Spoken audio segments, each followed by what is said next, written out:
This is where I'd grab out my Festool OF1400 plunge router to drill these holes in this cabinet side that I just made. But today instead, I'm going to use my Dewalt 20-volt cordless router.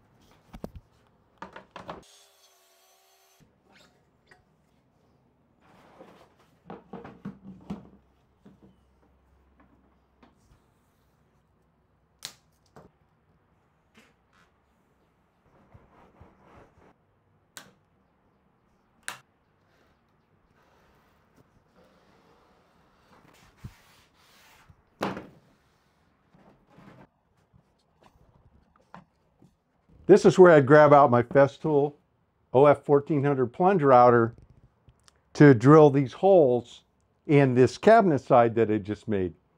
But today instead, I'm going to use my Dewalt 20-volt cordless router. This is the DCW 600, and I have the optional base, which is the DPN 612.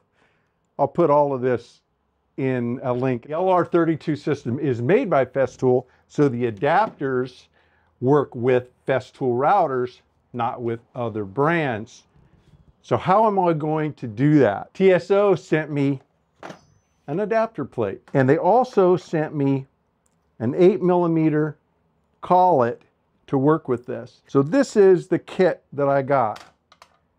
I believe that's the kit you get, and the collet is optional, but you'll need it. The install is really simple. I'm going to remove the base that came with the DeWalt plunge base, 4 screws, Phillips.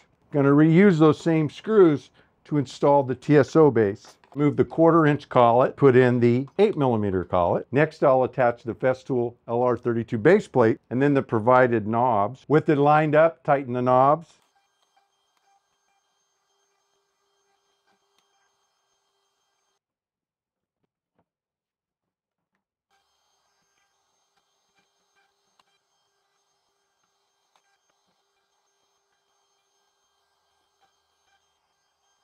This is a cabinet base side. And they're always exactly the same width, exactly the same height.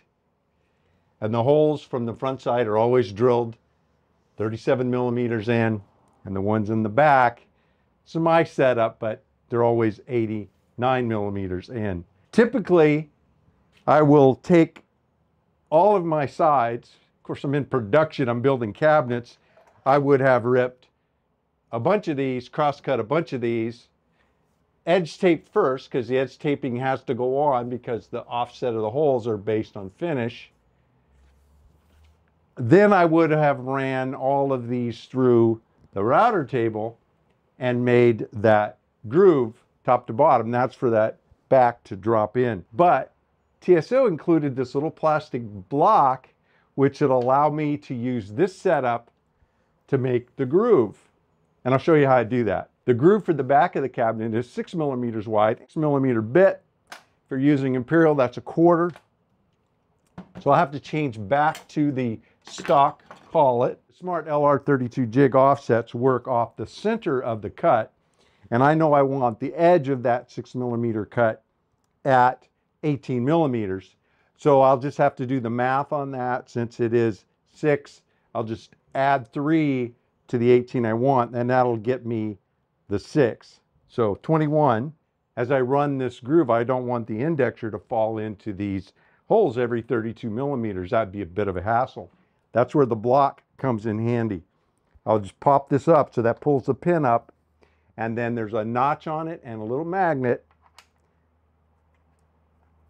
Fits right on, and that keeps the handle up, and now I can move smoothly from end to end.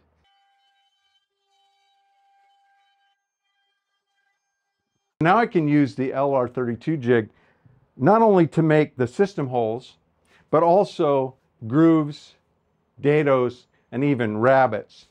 I do have to work out one bug, and it has to do with the relationship of the smart LR32 jig and the grooves and dados, because I'm set to do the trapping, to hold it in on both ends, and that will then stop the router from going all the way through.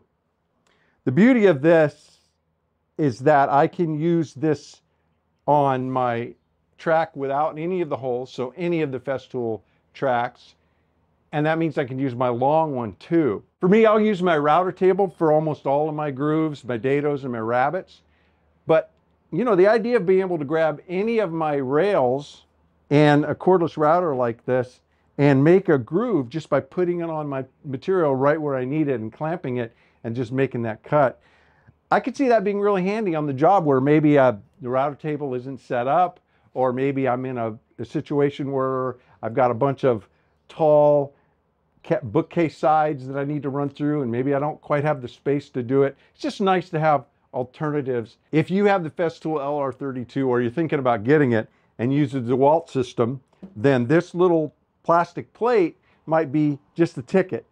I'll put a link to it in the description down below. It'll be an affiliate link, so if you purchase it, TSO will support us a little bit, but they're not going to charge you any extra. Mahalo for hanging out with me in the Smart Wood Shop.